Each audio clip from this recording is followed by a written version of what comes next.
ప్రశాంత గోదావరి తీరంపై మళ్లీ తుపాకీ మోతలు. అటు ఇటు తుపాకీ మోతలు, దూసుకెళ్తున్న తూటాలు, మళ్ళీ ఆ పచ్చని దట్టమైన అడవుల్లో నెత్తుటి మరకలు.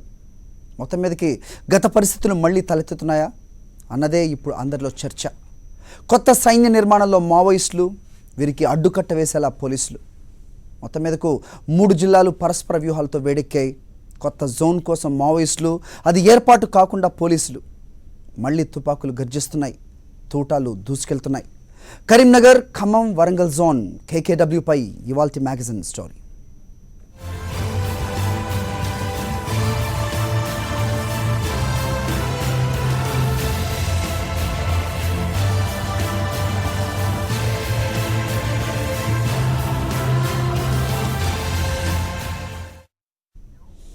పచ్చని అడవిలో వెచ్చని నెత్తురు పారింది. చాలా కాలంగా ప్రశాంతంగా ఉన్న అడవుల్లో మళ్ళీ తుపాకీ మోతలు. వరంగల్ అడవుల్లో పేలిన తూటాలకు 2 మావోలు నేల కొరిగారు. ఎదురు కాల్పుల ఫలితమని పోలీసులు అంటున్నారు. బూటకపు ఎన్కౌంటర్ అని పౌర హక్కుల నేతలు చెప్తున్నారు. మేడారం సాక్షిగా జరిగిన ఈ ఘటన రాబోయే తుఫాన్కు సంకేతాలంటున్నారు విశ్లేషకులు. తెలంగాణలో మళ్లీ తుపాకీ మోత మోగటం కలకలం రేపుతోంది. వరంగల్ జిల్లాలో జరిగిన ఎన్కౌంటర్ మావోయిస్టుల కదలికలను బహిర్గతం చేసింది.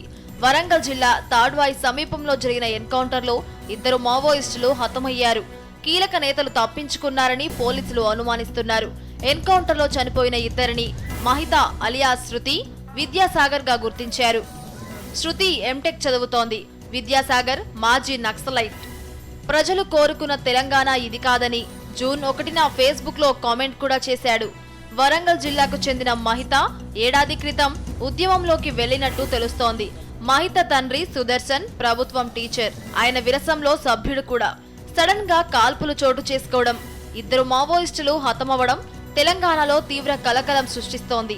మరోవైపు తెలంగాణలో ఎట్టి పరిస్థితుల్లోనూ మావోయిస్టుమని తెలంగాణ ప్రభుత్వం స్పష్టం చేసింది.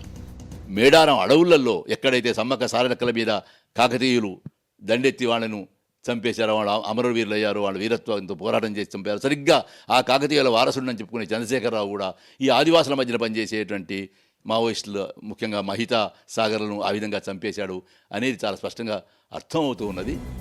వాస్తవానికి గత ఏడాది ఎన్నికల ప్రచారంలో మావోయిస్టులు ప్రజల మిత్రులని ముఖ్యమంత్రి కేసీఆర్ కొనియాడారు.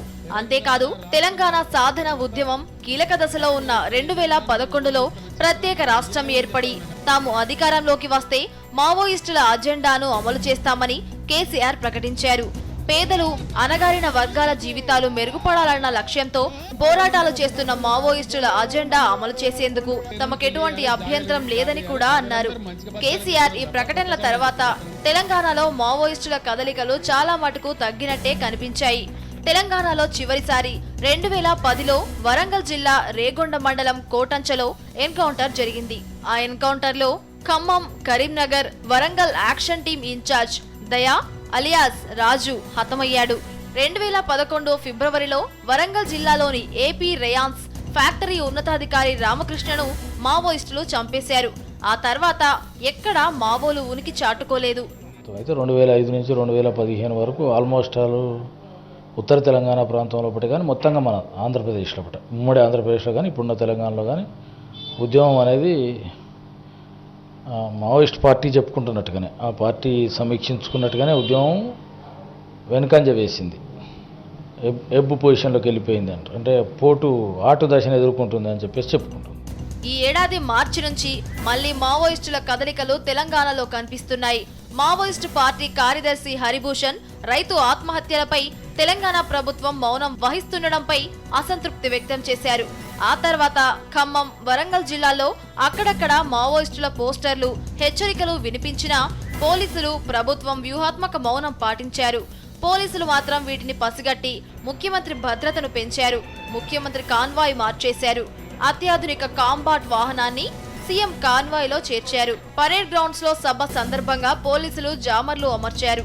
ఓ దశలో సీఎం బుల్లెట్ ప్రూఫ్ క్యాబిన్ నుంచి మాట్లాడతారనే ప్రచారం కూడా జరిగింది. అయితే దీన్ని మొత్తం పోలీసులు రొటీన్ ఎఫ్ఐఆర్ గా తేల్చేశారు. మరోవైపు మావోయిస్టుల విషయానికొస్తే తెలంగాణ ప్రభుత్వ తీరుపై కొన్నాళ్లుగా తీవ్ర అసంతృప్తితో ఉన్నట్టు కనిపిస్తోంది. ప్రజలు కోరుకున్న తెలంగాణ ఇది కాదనే వాదనను వాళ్ళు తీసుకువస్తున్నారు. ఈ వాదనను విద్యావంతులు కూడా పరిగణనలోకి తీసుకుంటున్నట్టు కనిపిస్తోంది. గతంలో కుటుంబ కలహాలున్నవారు, అంతగా చదువుకోని వాళ్ళు మావోయిస్టులో చేరేవారు. ఈ ఎన్కౌంటర్లో చనిపోయిన శృతి ఇంజనీరింగ్ లో పోస్ట్ గ్రాడ్యుయేట్ చేస్తోంది. గతంలో నల్లగొండ జిల్లాకు చెందిన వివేక్ అనే న్యాయ విద్యార్థి కూడా మావోయిస్టులో చేరాడు. అడపాదడపా ఎవరైనా ఉద్యమం పట్ల ఆకర్షితులై చేరవచ్చు గాని ఎక్కడా రిక్రూట్మెంట్ అన్నది జరగడం లేదని ప్రభుత్వం అంటోంది. ఏది ఏమైనా మావోయిస్టుల అజెండానే మా అజెండా అని చెప్తున్నా ప్రభుత్వం, పోలీసులు ఈ వ్యవహారాన్ని తీవ్రంగానే పరిగణిస్తున్నట్టు కనిపిస్తోంది.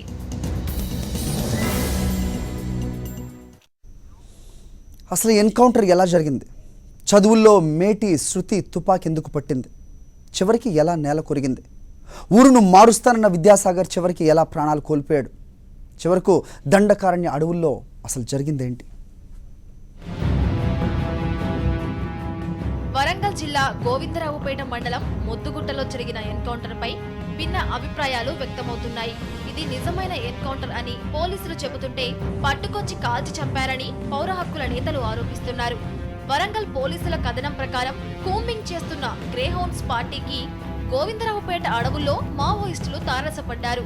కూంబింగ్ పార్టీ ముద్దుగుట్ట ప్రాంతానికి చేరుకోగానే మావోయిస్టుల వైపు నుంచి కాల్పులు ప్రారంభమయ్యాయని పోలీసులు అంటున్నారు. వెంటనే పోలీసులు ఎదురు కాల్పులు ప్రారంభించడంతో మావోయిస్టులు వెనక్కు తగ్గారని, దాదాపు 15 నిమిషాల పాటు రెండు వైపుల నుంచి కాల్పులు కొనసాగాయని పోలీసులు తెలిపారు. కాల్పులు ఆగిపోయిన తర్వాత ఆ ప్రాంతాన్ని పరిశీలిస్తే 2 మృతదేహాలు లభించాయని, చనిపోయిన వారు శృతి, విద్యాసాగర్ గా గుర్తించినట్లు పోలీసులు తెలిపారు. అయితే పోలీసులు చెప్పే కథనానికి సంఘటనా స్థలంలో ఉన్న పరిస్థితులకు పొంతనే లేదని ఆరోపణలు వస్తున్నాయి. ఎన్కౌంటర్ జరిగిన ప్రాంతం మావోయిస్టులు బస చేయడానికి ఏమాత్రం అనుకూలమైంది కాదని, అలాంటి ప్రాంతంలో మావోలు ఎందుకు ఉంటారనే ప్రశ్నలు తలెత్తుతున్నాయి. ఇక ఎన్కౌంటర్ జరిగిన ప్రాంతంలో మావోలు అమర్చిన టిఫిన్ బాంబులు సైతం అనుమానాలు రేకెత్తిస్తున్నాయి.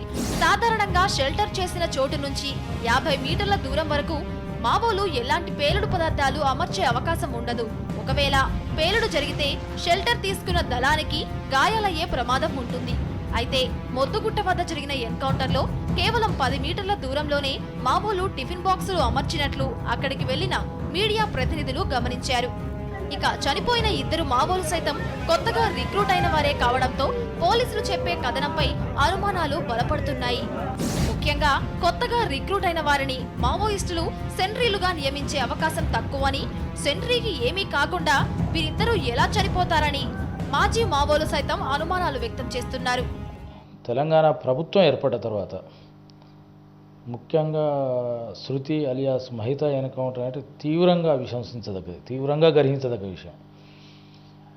మీకు శృతి ఎన్కౌంటర్ పైన సమాజంలో పెద్ద ఎత్తున సానుభూతి వెలుబుక్కింది. సమాజంలో మావోయిస్టు పార్టీ ఎగ్జిస్టెన్స్ అంటే మావోయిస్టు పార్టీ ఉనికి ఉంది అనేది ఏమంటూ పూసల్లో దారంలాగా ఒక రకమైనటువంటి భరోసానిస్తున్నది ప్రజలకు అనేటువంటి వాతావరణాన్ని కల్పించినట్టుగా శృతి ఎన్కౌంటర్ అనేది కనిపించింది. మీకు శృతి ఎన్కౌంటర్తో నాట్ ఓన్లీ వరంగల్, హైదరాబాద్లో కూడా మన ఉద్యమానికి సంబంధం లేనటువంటి మిత్రులతో నేను చాలామందితో వేరు సందర్భాల్లో నాకు కలుస్తుంటారు. ఎందుకంటే నేను ఒక మాజీగా 10 సంవత్సరాలు ఉద్యమానికి దూరంగా ఉన్న వ్యక్తిగా ఉద్యమాంతో సంబంధం ఉన్న వాళ్ళు ఏమనుకుంటున్నారు, పోలీస్ అధికారులు ఏమనుకుంటున్నారు, ఉద్యమానికి దూరంగా ఉన్న వాళ్ళు ఏమనుకుంటున్నారు, తటస్థ ప్రజలు ఏమనుకుంటున్నారు. తటస్థ ప్రజానీకంలో చాలా పెద్ద ఎత్తున సానుభూతి పెరుగుతుంది. ఇక పోలీసులు చెప్పే కథనం పూర్తిగా బూటకమని పౌర హక్కుల నేతలంటున్నారు. చనిపోయిన మావోయిస్టులను పోలీసులు చిత్రహింసలు పెట్టారని, వారి మృతదేహాలను చూస్తే స్పష్టంగా అర్థమవుతుందని బంధువులు చెబుతున్నారు. పోస్టుమార్టం తర్వాత శృతి మృతదేహంపై ఉన్న గాయాలకు సంబంధించిన ఫోటోలు సైతం బంధువులు విడుదల చేశారు. ఇక మావోయిస్టు పార్టీ KKW కార్యదర్శి దామోదర్ ఇది బూటకపు ఎన్కౌంటర్ అని లేఖ విడుదల చేశారు. మొద్దుగుట్ట పైన దళం బస చేసిందని, నీళ్ల కోసం గుట్ట దిగి వచ్చిన శృతి, విద్యాసాగర్లను పోలీసులు పట్టుకుని ఉంటారనే అనుమానాలు బలపడుతున్నాయి. అత్యంత దట్టమైన అడవి ప్రాంతంలో జరిగిన ఎన్కౌంటర్ ప్రాంతానికి వెళ్లేందుకు మీడియా ప్రతినిధులకు మండల కేంద్రం నుంచి 3 గంటలు పట్టింది. అక్కడికి వెళ్లిన మీడియా ప్రతినిధులను అరగంట తర్వాత పోలీసులు పంపించి వేయడం పైన అనుమానాలు వ్యక్తమయ్యాయి. తెలంగాణ ఉద్యమంలో అందరి పాత్ర ఉంది. మావోయిస్టులు కూడా ప్రత్యేక తెలంగాణకు మద్దతు పలికారు. తెలంగాణ ప్రభుత్వం ఏర్పడిన తర్వాత 440 రోజులకు జరిగిన ఈ ఎన్కౌంటర్ చోటు చేసుకుంది. ఇదే ఇప్పుడు తీవ్ర చర్చనీయాంశంగా మారింది. మావోయిస్టుల ఎజెండాయే తమ ఎజెండాగా ప్రకటించిన టీఆర్ఎస్ ప్రభుత్వ హయాంలో జరిగిన ఈ ఎన్కౌంటర్ పెద్ద మార్పుని తీసుకొచ్చే అవకాశాలు కనిపిస్తున్నాయి. తెలంగాణ రాష్ట్రం ఏర్పడిన తరువాత జరిగిన తొలి ఎన్కౌంటర్ రాజకీయంగా, సామాజికంగా ప్రకంపనలు సృష్టిస్తోంది. వరంగల్ జిల్లా మేడారం అడవుల్లో జరిగిన ఈ ఎన్కౌంటర్పై ఇప్పటికే వివిధ కుల సంఘాలు, పౌర హక్కుల నేతలు తీవ్ర ఆగ్రహం వ్యక్తం చేశారు. ఇది బూటకపు ఎన్కౌంటర్ అని, శృతి, విద్యాసాగర్లను పోలీసులు పట్టుకుని కాల్చి చంపారని ఆరోపణలు వెల్లువెత్తుతున్నాయి. వీళ్ళని 13వ తేదీ నాడే గోదావరి దాటి వస్తుండగా అరెస్ట్ చేసి 13 నుంచి చిత్రహింసలు పెట్టి చంపేసి 14వ తేదీన చంపేసి 15 నాడు ఎన్కౌంటర్ ప్రకటించినట్టుగా మాకు స్పష్టమైనటువంటి ఆధారాలు ఉన్నవి. అక్కడికి ఆ మృతదేహాలు నిజానికి అన్నిటిని మించి ఇవాళ వాస్తవాలు మాట్లాడుతున్నటువంటి ఆ హతదేహాలు, ఆ మృతదేహాలు, వాటి మీద ఉండేటువంటి గాయాలు, అవి కుళ్ళిపోయి అన్న నుంచి వస్తున్నటువంటి పురుగులు, ఇవన్నీ చూస్తే ఎందుకంటే వివేక్ ఎన్కౌంటర్ జరిగిన 3వ రోజు ఆదివారం నాడు మేము వెళ్ళి చూస్తే చాలా ఫ్రెష్గా ఉన్నది. దగ్గరికి వెళ్ళి చూసినా కానీ ఏ దుర్వాసన కూడా వేయడం లేదు. అప్పుడు నిజానికి అట్లా చూస్తే ఎండాకాలం. ఇప్పుడు వానాకాలం, వానలు పడిన సమయంలో అడవిలో ఆనాడే ఎన్కౌంటర్ అయిన వాళ్ళను ఆ రాత్రే కనుక ఎంజీఎంకి తీసుకొచ్చి మార్చిల్లో పెట్టుంటే అంత దుర్వాసన వేయడానికి కానీ, ఆ విధంగా కుళ్ళిపోవడానికి కానీ అవకాశం లేదు. శరీరం మీద గాయాలు కూడా చూసినట్టయితే మొత్తంగా ఆకురాలు కాలంలో చెట్ల యొక్క బెరళ్ళు ఏ విధంగా ఊడిపోతాయో వాళ్ళ శరీరం, ముఖ్యంగా కాళ్ళు అంతా కూడా ఆకుపచ్చ, పసుపచ్చ వర్ణంతో వాళ్ళ చర్మం అంతా ఊడిపోయిన స్థితి ఉన్నది. చెయ్యి నరికేసిన స్థితి కనపడుతూ ఉన్నది. పొట్టలో నుంచి మాంసం, చాలా కీలకమైన సున్నితమైన అవయవాల దగ్గర నుంచి మాంసం ముద్దలు బయటకు వచ్చున్నాయి. జనశక్తి నేత రియాజ్ ఎన్కౌంటర్ కు నిరసనగా 2005లో అప్పటి కాంగ్రెస్ ప్రభుత్వంలో భాగమైన టీఆర్ఎస్ మంత్రులు తమ పదవులకు రాజీనామా చేశారు. చాలాసార్లు టీఆర్ఎస్ అధినేత కేసీఆర్ మావోయిస్టులను దేశభక్తులుగా పొగిడారు. ఇటీవల మావోయిస్టు దళపతి ముప్పాళ్ల లక్ష్మణ్ రావు అలియాస్ గణపతి స్వగ్రామమైన కరీంనగర్ జిల్లా సారంగాపూర్ మండలం బీర్పూర్ పర్యటనలో ఎంపీ కవిత మావోయిస్టులను కీర్తించారు. ఇక తమది మావోయిస్టు ఎజెండా అని ప్రకటించిన టీఆర్ఎస్ నాయకులు ఇప్పుడు ప్రజలకు సమాధానం చెప్పాలని వారు డిమాండ్ చేస్తున్నారు. ఇన్నాళ్ళు మావోయిస్టుల పట్ల సానుభూతి ప్రకటిస్తూ వచ్చిన టీఆర్ఎస్ నేతలు ప్రస్తుత పరిస్థితితో ఇబ్బంది పడుతున్నారు. ఇక వరంగల్ జిల్లాలో జరిగిన ఎన్కౌంటర్ కు ఈ జిల్లా టీఆర్ఎస్ నేతలకు శిక్ష తప్పదంటూ కేకేడబ్ల్యూ కార్యదర్శి దామోదర్ లేఖ విడుదల చేయడంతో ఏజెన్సీ గ్రామాల్లో మరోసారి ఉద్రిక్త పరిస్థితులు నెలకొన్నాయి. ఉత్తర తెలంగాణ జిల్లాల్లో చాలా మంది టీఆర్ఎస్ నాయకులు ఇప్పటికే మారుమూల గ్రామాల్లో పర్యటనలు సైతం విరమించుకుంటున్నారు. ఓవైపు మావోయిస్టు పార్టీ నుంచి హెచ్చరికలు వస్తుంటే పౌర హక్కుల నేతలు, వామపక్ష పార్టీలు టీఆర్ఎస్ పార్టీపై ఒత్తిడి పెంచేందుకు ఆందోళనకు సిద్ధమయ్యాయి. ప్రధానంగా ఎన్కౌంటర్లో చనిపోయిన విద్యాసాగర్, శృతిల సంస్మరణ సభ జరపాలని తెలంగాణ యునైటెడ్ ఫ్రంట్ లాంటి సంస్థలు నిర్ణయించాయి. వరంగల్ జిల్లా ధర్మసాగర్ మండలం పెద్దపెండ్యాలలో విద్యాసాగర్ సంస్మరణ సభకు పౌర హక్కుల నేతలు, ప్రజా సంఘాలు ఏర్పాట్లు చేస్తున్నాయి. ఇక 27వ తేదీన వరంగల్లో శృతి సంస్మరణ సభ చేపట్టనున్నట్లు తెలంగాణ ప్రజా సంఘాలు ప్రకటించాయి. దీంతో మరోసారి మావోయిస్టు పార్టీ సానుభూతి పరులు, మద్దతుదారులు బహిరంగ సభకు హాజరయ్యే అవకాశం ఉంది. ఈ కార్యక్రమం విజయవంతం చేయాలని చెప్పి అందరికీ విజ్ఞప్తి చేస్తున్నాం. మిగతా పార్టీలు కూడా ఎవరు కలిసి వస్తారో కలిసి రారో కానీ అందరూ ఈ ఉద్యమాల్లో 25 పెద్దపెండ్యాల సభ, 27 వరంగల్ సభ, 30 తారీఖు నాడు వామపక్షాల యాత్ర, ఇవన్నీ విజయవంతం చేయాలని చెప్పి విజ్ఞప్తి చేస్తున్నాం. తర్వాత బతుకమ్మను టీఆర్ఎస్ కానీ వాళ్ళ తొత్తులు కానీ జరిపే బతుకమ్మను బహిష్కరించాలని, తెలంగాణను వాళ్ళకు తెలంగాణ పేదల బతుకు ఆగం చేసేవారికి, ఆడబడ్డ జీవితాలని బూడిదేసే వాళ్ళకు తెలంగాణ బతుకమ్మ జరుపుకునే హక్కు లేదు, నైతిక హక్కు లేదు. వారిని బహిష్కరించాలి, సంఘ బహిష్కారం చేయాలి. వాళ్ళు వస్తే బతుకమ్మ అపవిత్రమైపోతుంది. అయితే ఈ సభలకు ప్రభుత్వం అనుమతిస్తుందా లేదా అనేది ఇప్పుడు చర్చనీయాంశం అయింది.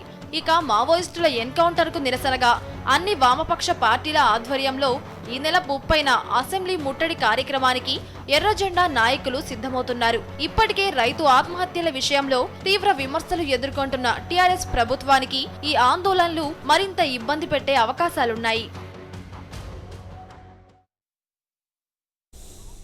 దశాబ్ద కాలంగా తెలంగాణలో స్తబ్దుగా ఉన్న మావోయిస్ట్ పార్టీ మళ్లీ కార్యకలాపాలు ప్రారంభించిందా?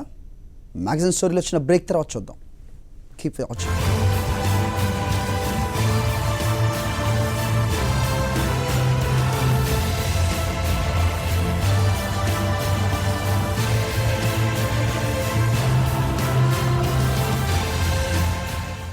దశాబ్ద కాలంగా తెలంగాణలో స్తబ్దుగా ఉన్న మావోయిస్టు పార్టీ మళ్లీ కార్యకలాపాలు ప్రారంభించిందా?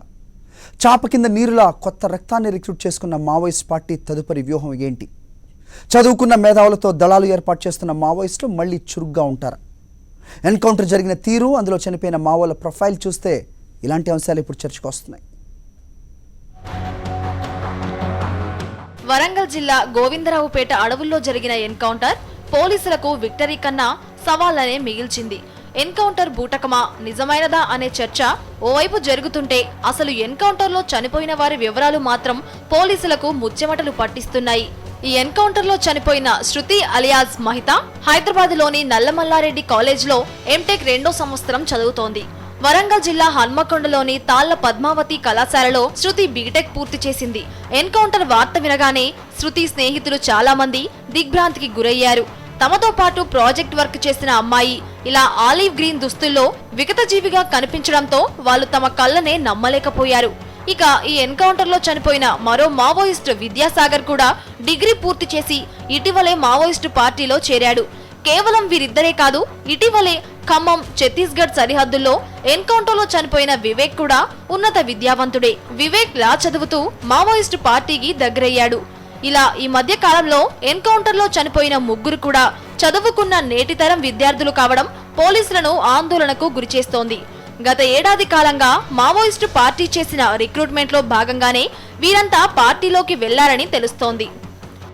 ఈ దేశపు ప్రజల యొక్క సార్వభౌమాధికారం, సామ్రాజ్యవాదం పాదాల చెంత పెట్టబడకూడదని మీరు భావిస్తున్నట్లయితే, ఈ దేశ సంపద ఈ దేశానికి చెందాలని, ఉత్పత్తిలో పాల్గొంటున్న మౌలిక ప్రజలకు చెందాలని అనుకుంటే, అట్లా అనుకున్న వాళ్ళు ఎవరైనా ఇవాళ మావోయిస్ట్ పార్టీ వైపే ఉంటారు.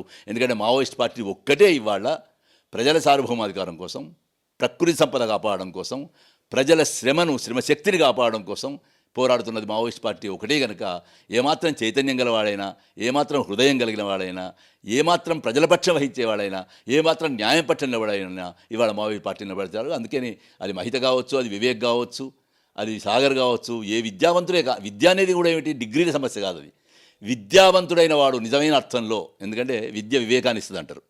విద్య వివేక్కు అటువంటి వివేకాన్ని ఇచ్చింది విద్య.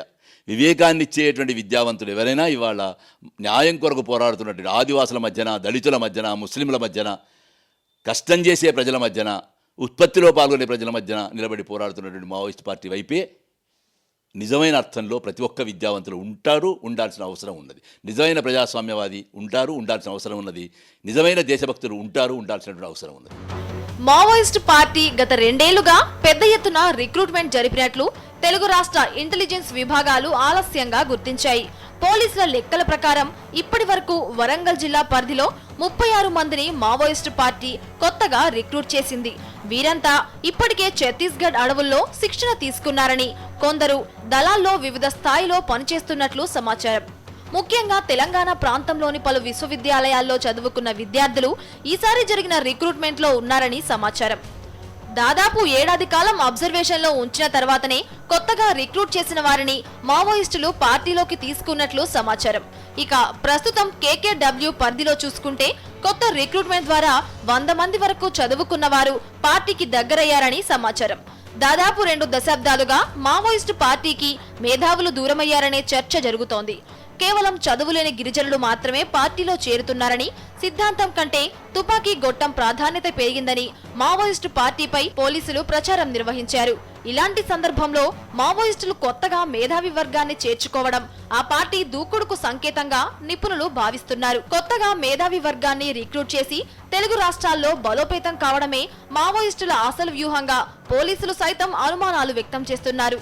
మేధావి వర్గం మద్దతు, నాయకత్వమే మావోయిస్టు పార్టీని ఇన్నేళ్ల పాటు నిలబెట్టిందని చరిత్ర చెబుతోంది.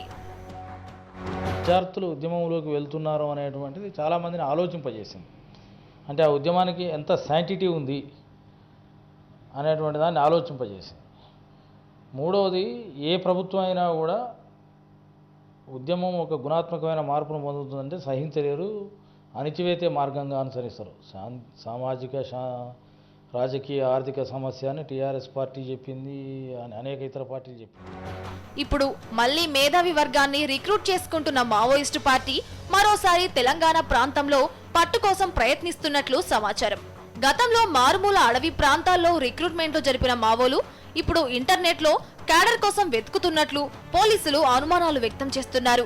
గతంలో బ్యానర్లు, లేఖలు విడుదల చేసిన పార్టీ అధికార ప్రతినిధులు ఇప్పుడు ఇంటర్నెట్లో భావజాలం వ్యాప్తి చెందిస్తున్నారు.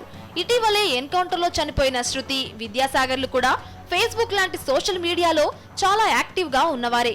ఇక మావోయిస్టు పార్టీ కూడా ఇప్పుడు టెక్నికల్ గా చాలా సౌండ్ అయిన ఇంటలెక్చువల్స్ ను రిక్రూట్ చేసుకోవడం ద్వారా పెద్ద ఎత్తున సైద్ధాంతికంగా బలమున్న నాయకత్వాన్ని తయారు చేయాలని భావిస్తోంది. ఇదే జరిగితే మరోసారి తెలంగాణతో పాటు ఆంధ్రప్రదేశ్ లో నక్సలైట్ ఉద్యమం బలపడే ప్రమాదం ఉందని పోలీసులు సైతం అంగీకరిస్తున్నారు. ఇప్పుడు జరుగుతున్న రిక్రూట్మెంట్ ను అడ్డుకోవడానికే పోలీసులు ఈ ఎన్కౌంటర్ చేశారని వాదనలు వినిపిస్తున్నాయి. పెద్ద ఎత్తున ఛత్తీస్గఢ్ అడవుల బాట పట్టిన స్కాలర్స్ ను ఆపుకుంటే తరువాత చేతులు కాలుతాయని ఇప్పటికే ఇంటెలిజెన్స్ అధికారులు తెలంగాణ ప్రభుత్వానికి నివేదించినట్లు సమాచారం. మొత్తానికి మరోసారి పోలీసులు మావోల మధ్య పోరాటానికి దండకారుణ్యం సిద్ధమైందన్న వాస్తవం మాత్రం వరంగల్ ఎన్కౌంటర్ ద్వారా వెలుగులోకి వచ్చింది. గతంలో కూడా విద్యావంతులు అనేక మంది మావోయిస్ట్ ఉద్యమంలో అడుగుపెట్టారు. ఇప్పుడు మరోసారి విద్యావంతులు, నిరుద్యోగ యువతను తన వైపు మళ్లించాలనుకుంటోంది మావోయిస్ట్ పార్టీ. మరి అది ఫలించిందా? ఉద్యమం వైపు వీరు ఆకర్షితులు అవుతారా? పశ్చిమ బెంగాల్ సిలిగురి జిల్లాలో ప్రారంభమైన వామపక్ష సాయుధ తిరుగుబాటు 60వ దశకంలోనే తెలుగు నేలపై అడుగుపెట్టింది. చారు మజుందార్ ఆధ్వర్యంలో బెంగాల్లో కొనసాగిన సాయుధ కమ్యూనిస్ట్ పోరాటం పెద్ద ఎత్తున మేధావులను తన వైపు ఆకర్షించింది. ఉమ్మడి ఆంధ్రప్రదేశ్ లో మావోయిస్టు పార్టీ చరిత్రను విశ్లేషకులు 3 దశల్లో చూస్తారు. ప్రధానంగా చంద్ర పుల్లారెడ్డి, తరిమెల నాగిరెడ్డి లాంటి తొలితరం నక్సలైట్ నాయకులు సైతం యూనివర్సిటీ పట్టాలు కలిగిన వారే. తరువాత పలుమార్లు చీలికలను ఎదుర్కొన్న నక్సలైట్ ఉద్యమం ఆ తరువాత ఆంధ్రప్రదేశ్ లో పీపుల్స్ వార్, జనశక్తి పేరుతో కొనసాగింది. 80వ దశకం చివర్లో ఉమ్మడి ఆంధ్రప్రదేశ్ లో పెద్ద ఎత్తున అలజడి సృష్టించిన పీపుల్స్ వార్ వైపు మేధావులు పెద్ద ఎత్తున ఆకర్షితులయ్యారు. ఎమర్జెన్సీ కాలంలో తీవ్ర అణచివేతకు గురైన మేధావి వర్గం ఆ తరువాత పెద్ద ఎత్తున సాయుధ పోరాటం వైపు అడుగులు వేసింది. ముందుగా పార్లమెంటరీ వ్యవస్థ వైపు మొగ్గు చూపిన వామపక్ష నేతలు సైతం ఆ తరువాత సాయుధ పోరాటం వైపు మళ్లారు. పీపుల్స్ వార్ పార్టీ వ్యవస్థాపకుల్లో ఒకరైన కొండపల్లి సీతారామయ్య టీచర్ ఉద్యోగం చేస్తూనే కేజీ సత్యమూర్తితో కలిసి నక్సలైట్ ఉద్యమంలో చేరారు. మేధావులు ప్రధానంగా ఉపాధ్యాయ వృత్తిలో ఉన్నవారే తొలితరం మావోయిస్టు నాయకులుగా ఎదిగారు. జనశక్తి పార్టీ కార్యదర్శిగా ఉన్న కూర రాజన్న ఉస్మానియాలో ఇంజనీరింగ్ చేస్తూ నక్సలైట్ ఉద్యమం వైపు అడుగులు వేశారు. అటు బీహార్, బెంగాల్లో కూడా రైతు కూలీ పోరాటాలతో ఎదిగిన నక్సలైట్ ఉద్యమానికి టీచర్లు, రచయితలు, మేధావులే నాయకత్వం వహించారు. వామపక్ష సాయుధ పోరాట చరిత్రలో ఇది తొలి దశ. కేసీఆర్ చెప్తున్నటువంటి మావోయిస్టు ఎజెండాను అమలు చేస్తాననేటువంటి మాట, ఈ మాట నిజానికి చాలా కాలం క్రితమే నిన్నెవరూ ఇన్నే కాదు, నిజంగా ఎన్నికల ద్వారా అధికారానికి వచ్చేటువంటి ఎవరిని కూడా మావోయిస్ట్ ఎజెండాను అమలు చేయాలని మావోయిస్ట్ పార్టీ కూడా కోరడం లేదు, మావోయిస్ట్ పార్టీ కూడా డిమాండ్ చేయడం లేదు. మావోయిస్ట్ పార్టీ ఎవరినైనా ఎన్నికల ద్వారా అధికారానికి వచ్చేటువంటి వాళ్ళను డిమాండ్ చేస్తుంది ఏమిటంటే, మీరు ఒక రాజ్యాంగం ప్రకారం అధికారంలోకి వస్తున్నారు, ఆ రాజ్యాంగాన్ని అమలు చేయండి, రాజ్యాంగంలో ఉండేటువంటి ఆదేశిక సూత్రాలు అమలు చేయడానికి ప్రయత్నం చేయండి. ఎందుకంటే దానికి చట్టబద్ధత లేదు కాబట్టి. ఉదాహరణకు ఆదేశిక సూత్రాలు దేశవ్యాప్తంగా మద్యపాన నిషేధం ఉండాలని కోరుకుంటారు. ప్రజలందరినీ మద్యపాన వ్యసనానికి దూరం చేయాలని కోరుకుంటారు. ఇక ఉమ్మడి ఆంధ్రప్రదేశ్ లో 80వ దశకం వామపక్ష సాయుధ పోరాటంలో కీలకమైన అంకం. ఈ సమయంలోనే పీపుల్స్ వార్ పురుడు పోసుకుంది. కొండపల్లి సీతారామయ్య ఆధ్వర్యంలో ఏర్పడ్డ పీపుల్స్ వార్ గ్రూప్ లోకి పెద్ద ఎత్తున విద్యావంతులు చేరిన దశ ఇది. మావోయిస్టు చరిత్రలో ఇది రెండో ప్రధానమైన దశ. ఈ సమయంలోనే ప్రస్తుతం మావోయిస్టు పార్టీ కేంద్ర కార్యదర్శిగా ఉన్న గణపతి అలియాస్ ముప్పాళ్ల లక్ష్మణరావు ప్రభుత్వ ఉపాధ్యాయుడుగా పనిచేస్తూనే అజ్ఞాతంలోకి వెళ్లిపోయారు. ఇక బెంగాల్ ఎన్కౌంటర్ లో మృతి చెందిన కిషన్ జీ అలియాస్ మల్లోజుల కోటేశ్వరరావు వరంగల్ ఆర్ఈసీలో gold medal student. Kishan ji సోదరుడు మల్లోజుల వేణుగోపాల్ సైతం ఆర్ఈసీ స్టూడెంటే. ఇక మావోయిస్టు పార్టీలో పోలిట్ బ్యూరో సభ్యునిగా కొనసాగుతున్న నంబాల కేశవరావు అలియాస్ గంగన్న ఎంటెక్ లో గోల్డ్ మెడల్ సాధించారు. వరంగల్ ఆర్ఈసీలో చదువుకున్న చెరుకురి రాజ్ కుమార్ అలియాస్ ఆజాద్ ఆదిలాబాద్ జిల్లాలో జరిగిన ఎన్కౌంటర్ లో మృతి చెందారు. ఇలా చాలా మంది మావోయిస్టులు 80వ దశకంలో పెద్ద చదువులతో నక్సలైట్ ఉద్యమంలోకి అడుగుపెట్టారు. పీపుల్స్ వార్ ఉమ్మడి ఆంధ్రప్రదేశ్ నుంచి ఒడిశా, ఛత్తీస్గఢ్, మహారాష్ట్రలో విస్తరించడంతో వీరే కీలక పాత్ర పోషించారు. సైద్ధాంతికంగా బలమైన బ్యాక్గ్రౌండ్ ఉండటంతో క్యాడర్ లో సిద్ధాంతాన్ని నూరిపోయడంలో వీరు సక్సెస్ అయ్యారని విశ్లేషకుల అభిప్రాయం. వరంగల్, కరీంనగర్ జిల్లాలకు చెందిన విద్యార్థులు ఈ సమయంలో పెద్ద ఎత్తున పార్టీకి దగ్గరయ్యారు. రాడికల్ స్టూడెంట్ యూనియన్ లో యాక్టివ్ గా పనిచేసిన వీరంతా ఆ తర్వాత అజ్ఞాతంలోకి వెళ్లారు.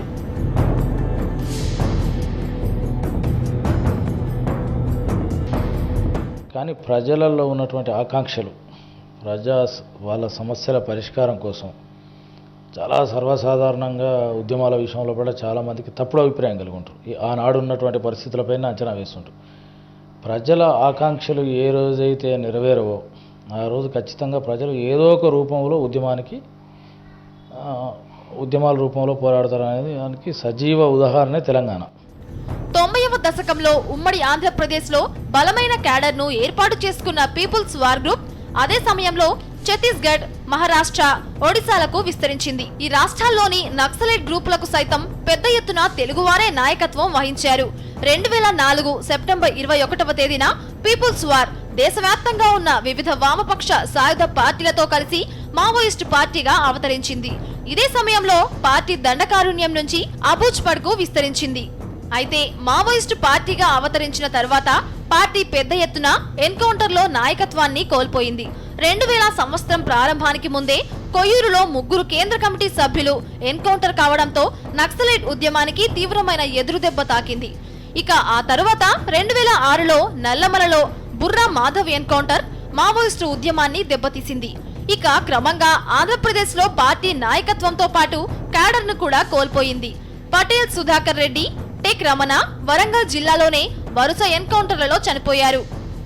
ప్రకాశం జిల్లా దోర్నాల దగ్గర జరిగిన ఎన్కౌంటర్ లో శాఖమూరి అప్పారావు మృతి చెందడంతో ఉమ్మడి ఆంధ్రప్రదేశ్ లో మావోయిస్టు పార్టీ దాదాపు మాయమైపోయింది. అక్కడక్కడ మావోయిస్టు కదలికలున్నా అది వరంగల్, ఖమ్మం, కరీంనగర్ జిల్లాలకే పరిమితమైంది.